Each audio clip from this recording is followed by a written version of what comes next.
Hey Figs, my name is Emma Connell and I'm a current second-year student at Duke University's Doctor of Physical Therapy program. I'm originally from Oak Park, Illinois, just outside of Chicago.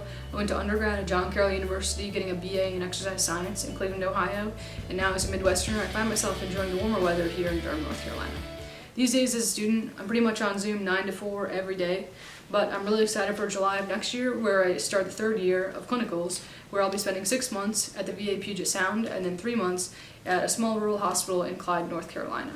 Also, as a student, I'm one of the co-leaders of our diversity club, where we work to promote diversity, equity, and inclusion within our program.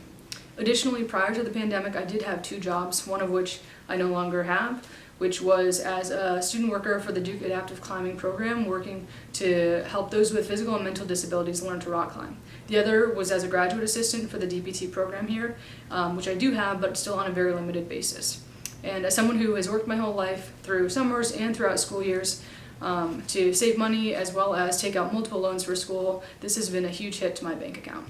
Ever since I was a kid, I always wanted to be a doctor, as most kids do. But I'm also a lifelong swimmer, and somehow I never found myself injured until I got to college, where I was in and out of PT with various shoulder injuries. And then I vividly remember senior year, I dove into the pool, took a few strokes, boom, tore my labrum in my shoulder just 3 months out from our conference championship. This is a huge blow, but I knew that I could contribute to the team in other ways. When I wasn't in the pool, you could find me as the head instructor of a small sailing school in northern Michigan, where I was able to formulate a relationship with another program called Warrior Sailing, which is an outreach program for veterans with physical and mental disabilities. And through this, I was able to sail with a veteran who is blind, and to this day, he is one of the best sailors that I have ever met. And so I think for me, there's something to be said for a mindset of putting others before yourself, which is exactly what I do and exactly why I want to pursue a career in physical therapy. And these experiences only further solidify that desire and passion for improving the quality of life of those around me, no matter their background, culture, story, or circumstances.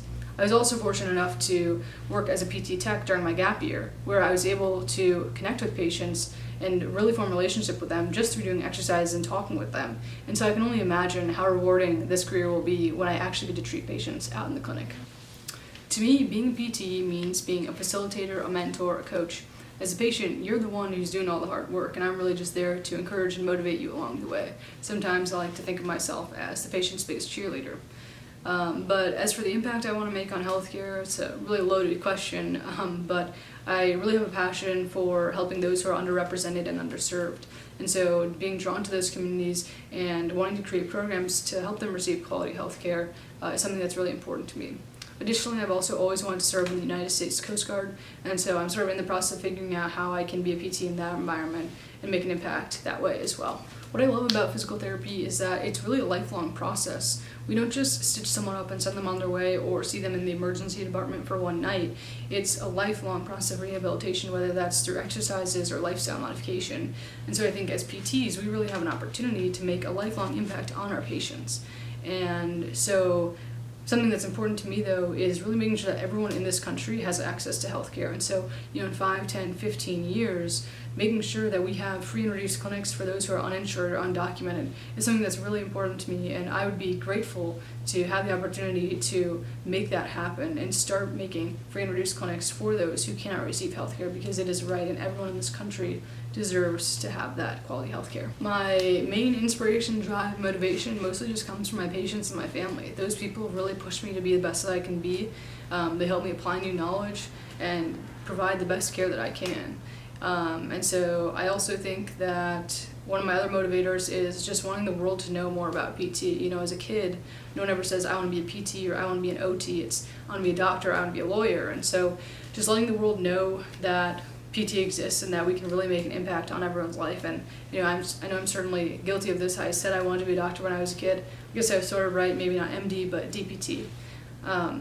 But under the fun stuff, I do love basically anything outdoors: swimming, cycling, sailing, rock climbing. Sorry I don't drink coffee, but I always have a full water bottle next to me at all times. As for a piece of advice, it's cliche, but I think everything happens for a reason. For me, I applied to Duke on a whim, and it was the only program that I got into. And so I think I really am here for a reason that's bigger than myself, to make an impact on the program and the field of PT as a whole. And so I'm just really grateful for the opportunity to be here and to apply for this grant. And so, yeah, best of luck to the other applicants, and thank you again.